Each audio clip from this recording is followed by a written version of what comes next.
Assalamualaikum, teman-teman, bagaimana kabarmu hari ini? Semoga kalian dalam keadaan sehat ya. Teman-teman, pada pertemuan kali ini kita akan membahas materi permintaan, penawaran, dan harga keseimbangan. Manusia dikenal sebagai makhluk ekonomi atau homo economicus, artinya manusia selalu berusaha untuk memenuhi kebutuhan hidupnya, serta mempertahankan kehidupannya. Salah satu caranya adalah dengan melakukan transaksi jual-beli. Apa yang dimaksud dengan permintaan? Permintaan adalah jumlah barang yang diminta oleh konsumen pada tingkatan harga, waktu tertentu. Permintaan akan barang dan jasa antara masing-masing orang tidaklah sama, karena masing-masing memiliki kemampuan yang berbeda-beda. Apa saja faktor-faktor yang mempengaruhi permintaan? Yang pertama, harga barang. Yaitu jika harga barang makin tinggi, maka permintaan akan rendah, dan sebaliknya. Yang kedua, yaitu pendapatan masyarakat. Tingkat pendapatan atau penghasilan masyarakat sangat menentukan tinggi rendahnya permintaan akan barang dan jasa. Selanjutnya, ada selera masyarakat, yaitu tinggi rendahnya masyarakat terhadap suatu barang akan berpengaruh terhadap permintaan barang tersebut. Selanjutnya, ada kualitas barang. Pada umumnya, orang menghendaki barang yang berkualitas baik. Semakin tinggi kualitas barang, maka permintaan orang untuk dapat memiliki barang tersebut semakin besar. Selanjutnya, ada harga barang lain yang berkaitan. Ada kalanya barang tertentu memerlukan barang lain sebagai pelengkap dan pengganti atau substitusi. Selanjutnya, jumlah penduduk.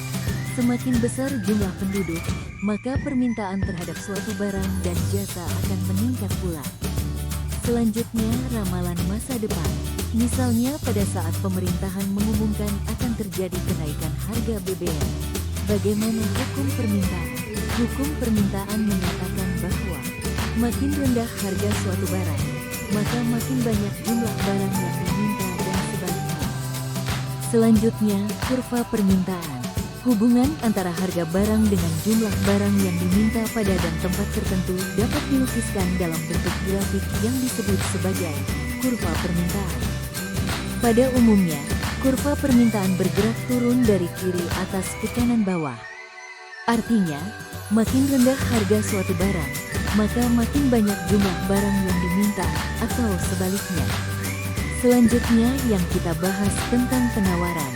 Penawaran adalah jumlah barang yang ditawarkan pada tingkat harga, waktu, dan tempat tertentu. Faktor-faktor yang mempengaruhi penawaran meliputi: yang pertama, biaya produksi, yaitu semua biaya yang dikeluarkan oleh produsen untuk pengadaan barang atau jasa. Yang kedua, tingkat teknologi. Kegiatan produksi yang hanya mengendalikan tenaga manusia menghasilkan barang yang jumlahnya terbatas. Sedangkan kegiatan produksi yang menggunakan tenaga mesin dapat menghasilkan barang dalam jumlah besar. Selanjutnya, harapan mendapatkan laba, yaitu dengan harapan memperoleh keuntungan atau laba yang banyak, maka produsen berlomba untuk meningkatkan produksinya, serta memperluas dan mengembangkan usahanya guna memperoleh keuntungan yang besar.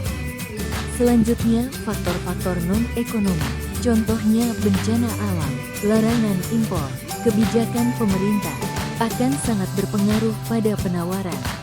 Bagaimana hukum penawaran?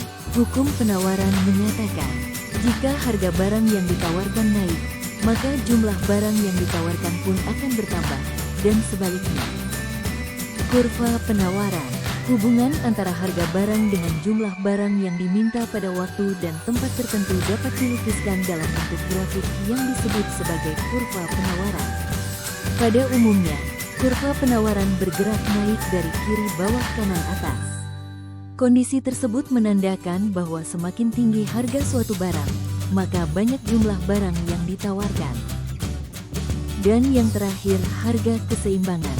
Perhatikan baik-baik, jika ibu sedang berbelanja di pasar tradisional, apa yang dilakukan ibu saat membeli suatu barang? Mengapa harga barang-barang di pasar tradisional bisa beraneka ragam meskipun kualitasnya sama?